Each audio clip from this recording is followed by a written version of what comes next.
hidden in a desert for nearly 2,000 years, discovered just 60 years ago. Now, one of the greatest archaeological finds of the 20th century, the Dead Sea Scrolls. Our first speaker tonight is going to be Dr. Robert Eisenman.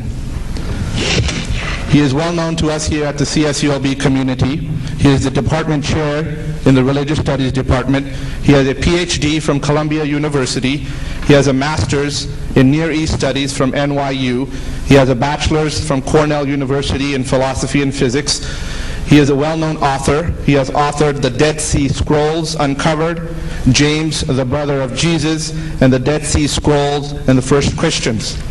He is professor of Middle East religions and archaeology, and very noteworthy, he led the struggle to free the Dead Sea Scrolls and was the consultant for the Huntington Library in San Marino on this decision to open their archives.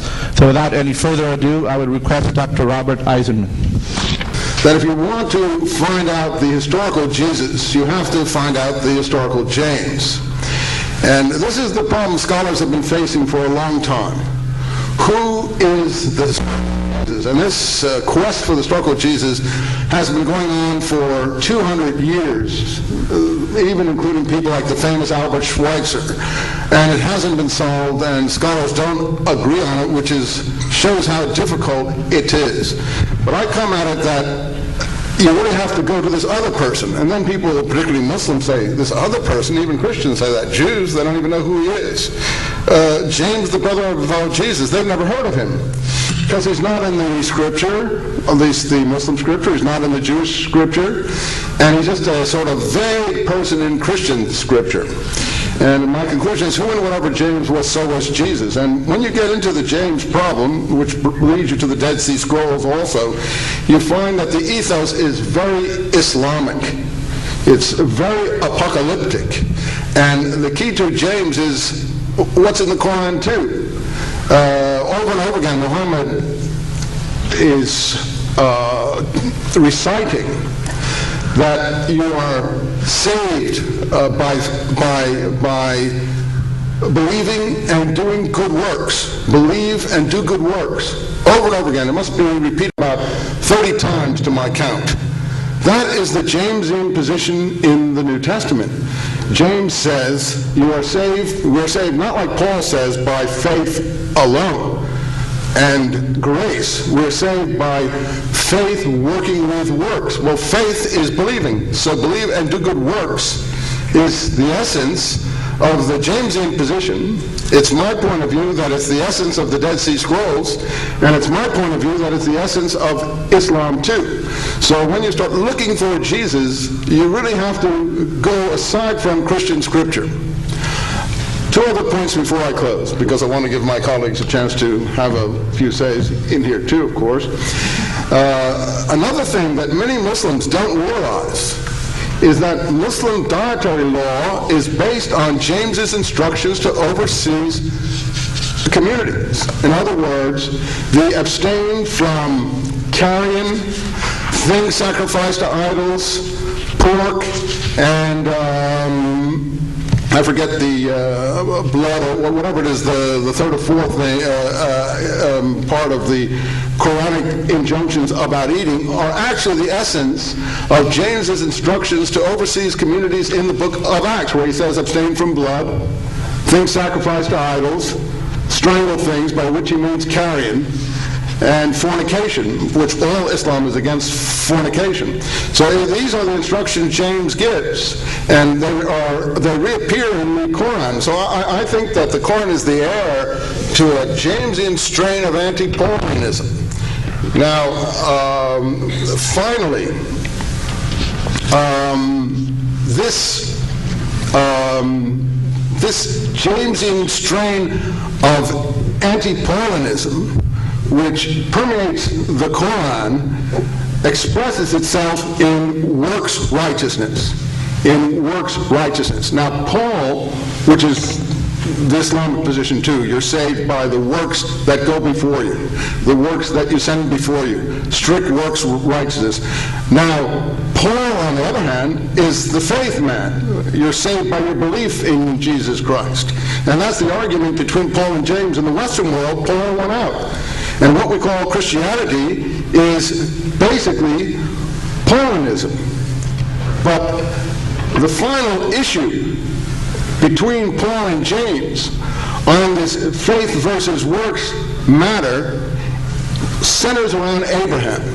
And if you remember, for the Quran, for Muhammad, for Islam, this also focuses on the salvationary state of Abraham too. So I think that Muslims would be very interested to look into the James matter, and they would find a lot in common with not only James, but what parallels James in the Dead Sea Scrolls. And once we approach James, we approach the historical Jesus. The final point I wanted to make was on the Gospels themselves, as a secular scholar now. I honestly do not take the Gospels as history. And I think more and more secular scholars are coming to that position. The Gospels are a kind of Paulinism, that is Paul, retrospectively imposed on the Second Temple period. And that's where the Dead Sea Scrolls really help us, because the Dead Sea Scrolls show us another form of messianism, closer to Jamesianism and closer to Islam, and not close to Paulinism at all. And I think we get the kernel of both this third way that finally goes into Islam, as far as I'm concerned, and that you, who are mainly Muslims in this room, would feel very close to if you knew it. Thank you very much.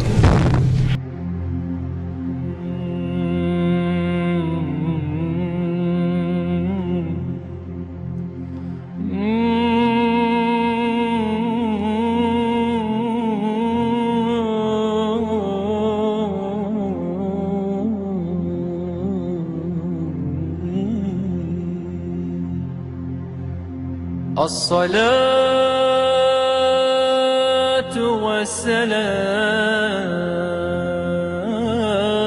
والسلام عليك عليك يا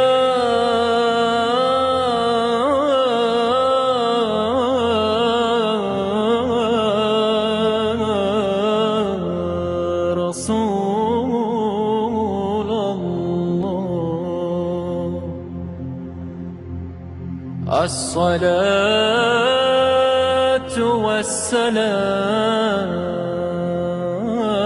والسلام عليك عليك يا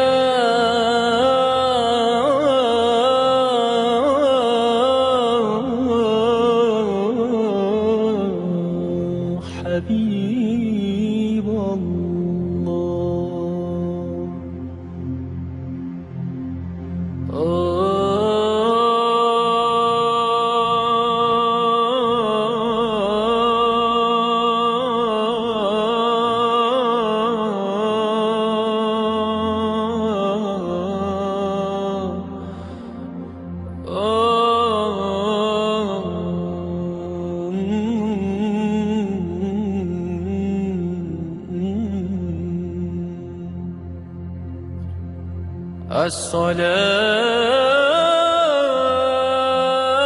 الصلاة والسلام عليك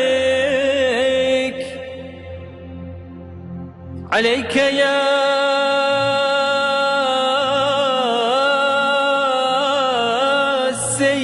سيدي عليك يا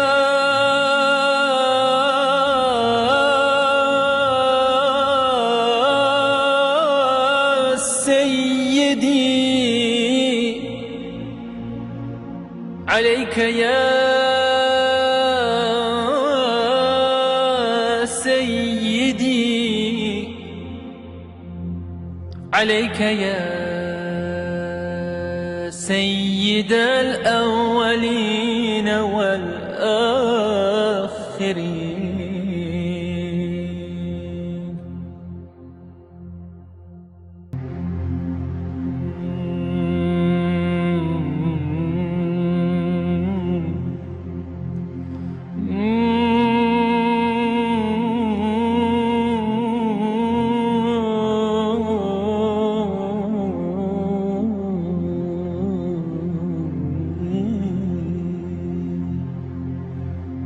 الصلاة